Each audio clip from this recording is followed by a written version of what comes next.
नमस्कार मित्रांनो, आज आपण आंबा या फळाचे बाजारभाव पाहणार आहोत। बाजार समिती छत्रपती संभाजीनगर। किमान दर 9,000 रुपये, कमाल दर 14,000 रुपये प्रति क्विंटल। बाजार समिती श्रीरामपूर, परिमाण क्विंटलमध्ये। किमान दर 7,000 रुपये, कमाल दर 8,000 रुपये।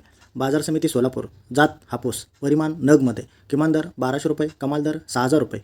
बाजार समिती सांगली फळे भाजीपाला मार्केट, जात हापूस, परिमाण क्विंटलमध्ये। किमान दर 10,000 रुपये, कमाल दर 40,000 रुपये। बाजार समिती मुंबई फ्रूट मार्केट, जात हापूस, परिमाण क्विंटलमध्ये। किमान दर 47,500 रुपये, कमाल दर 52,000 रुपये। बाजार समिती नाशिक, जात हायब्रिड, परिमाण क्विंटलमध्ये। किमान दर 2,000 रुपये, कमाल दर 4,000 रुपये। बाजार समिती सोलापूर, जात लोकल, परिमाण क्विंटलमध्ये। किमान दर 4,000 रुपये, कमाल दर 8,000 रुपये। बाजार समिती नागपूर, जात लोकल, किमान दर 3,000 रुपये, कमाल दर 3,500 रुपये। बाजार समिती मुंबई फ्रूट मार्केट, जात लोकल, किमान दर 8,000 रुपये, कमाल दर 42,500 रुपये। बाजार समिती सांगली फळे भाजीपाला मार्केट, जात तोतापुरी, किमान दर 1,000 रुपये, कमाल दर 2,000 रुपये। बाजार समिती नागपूर, जात तोतापुरी, किमान दर 5,000 रुपये, कमाल दर 6,000 रुपये प्रति क्विंटल। धन्यवाद।